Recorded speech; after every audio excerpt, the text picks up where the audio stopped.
और अग्निपथ योजना का विरोध अब राजनीतिक पार्टियां भी कर रही हैं और आज दिल्ली के जंतर मंतर पर कांग्रेस सत्याग्रह कर रही है। इस सत्याग्रह में कांग्रेस के कई बड़े नेता और कार्यकर्ता जो हैं वो शामिल होंगे।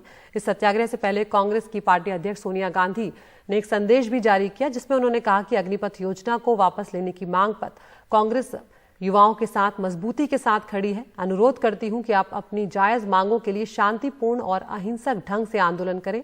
इसके बाद राहुल गांधी ने भी अपील जारी कर कहा है कि देश के हालात से सब चिंतित हैं, करोड़ों युवाओं का मन दुखी है और हम इन युवाओं की करोड़ों परिवार की पीड़ा साझा करें, उनके साथ खड़े हों। और उन्होंने अपना जन्मदिन मनाने से भी इनकार किया है। तस्वीरें आप देख रहे हैं, जंतर मंतर पर कांग्रेस का विरोध प्रदर्शन जो है वो नजर आ रहा है। यहाँ पर दिग्विजय सिंह, अधीर रंजन चौधरी, सलमान खुर्शीद, तमाम जो नेता हैं कांग्रेस के वो पहुंच चुके हैं और हाथों में तख्तियां लेकर शांतिपूर्ण ढंग से यहाँ पर विरोध करते हुए नजर आ रहे हैं। जैसा कि सोनिया गांधी ने भी युवाओं से भी अपील की है और कांग्रेस के कार्यकर्ताओं से भी अपील की है।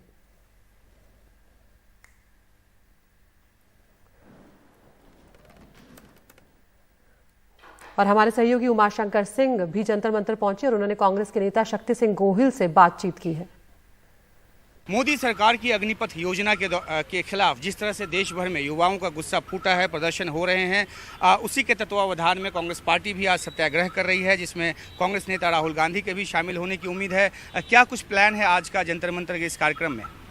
देखिए, एक गलत फैसला लिया गया है। हमने मार्च 2022 में पार्लियामेंट में पूछा था कि कितनी जगह फोर्सेस में खाली है। 1.5 लाख जगह खाली थी। तो युवा मेहनत कर रहा था, तैयारी कर रहा था कि मैं फौज में जाऊंगा, देश की सेवा करूंगा। उसके ख्वाबों को, उनके सपनों को अग्निपथ पे डाल के जलाकर खाक कर दिया।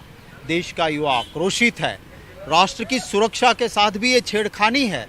तो इसके खिलाफ आज सारे कांग्रेस पार्टी के मेंबर पार्लियामेंट्स, हमारे CWC मेंबर्स, हम धरना दे रहे हैं। एक सवाल शक्ति सिंह गोहिल जी की, जिस तरह से कांग्रेस पार्टी राहुल गांधी की ईडी में पेशी के खिलाफ लगातार प्रदर्शन कर रही है, 3 दिन पेशी हुई, 3 दिन प्रदर्शन हुए, उस तरह का प्रदर्शन कांग्रेस पार्टी का अग्निपथ को लेकर नजर नहीं आ रहा। आज बेशक आप लोग सत्याग्रह यहाँ कर रहे हैं, लेकिन आप लोगों का पार्टिसिपेशन देश भर में उस तरह से नजर नहीं आ रहा। देखिए, आज वो तो लड़ाई आगे है, नहीं करेंगे। हमने पहले दिन देश भर में कहाँ करा था।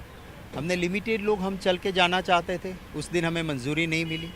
उस वक्त भी राहुल गांधी जी के साथ सिर्फ MPs और CWC मेंबर्स उतने ही पैदल जाना चाहते थे। हमने कहा था 144 रिवोक करो, इतना शांति से चलने दो। जब वो भी नहीं करने दिया, बैठने नहीं दिया, हमारे दफ्तर में घुसने नहीं दिया, तो पूरे देश में हुआ। अग्निपथ पर भी आने वाले दिनों में हर कांग्रेसी, हर गांव, हर शहर में जहां जरूरत पड़ेगी वहां उनको समर्थन एक आखिरी सवाल की, जो चिंतन शिविर जो बैठक हुई थी उदयपुर में, उसमें राहुल गांधी ने एक बात कही थी कि हमें ये मान लेना चाहिए कि हम जनता से कट गए हैं और हमारे नेताओं को जनता के बीच बिना पूछे जाकर बैठ जाना चाहिए था। उस बात को 1 महीने से ज़्यादा हो गए, लेकिन अभी तक कोई भी नेता इक्का दुक्का को छोड़ के जनता के बीच बैठता उस तरह से नज़र नहीं आ रहा। जनता के बीच जाके हमने हर पेट्रोल पंप पे धरना किया। जब पेट्रोल डीजल के दाम बढ़े, जब गैस के दाम बढ़े, गैस के सिलेंडर लेके मेरे कार्यकर्ता सड़कों पे निकल आए। ये पहली ऐसी सरकार है, अंग्रेज थे तभी भी धरना देना, प्रदर्शन करना ये छूट मिलती थी। आज ये कैसी डेमोक्रेसी है कि लोकतंत्र में आवाम के मुद्दों को उठाने की मंजूरी तक नहीं मिली। फिर भी चाहे हाथरस हो, चाहे दिल्ली में एक दलित बेटी के पर बलात्कार हुआ हो, चाहे प्राइस राइजेस हो, हर मुद्दे पे कांग्रेस रोड पे निकली है। शुक्रिया।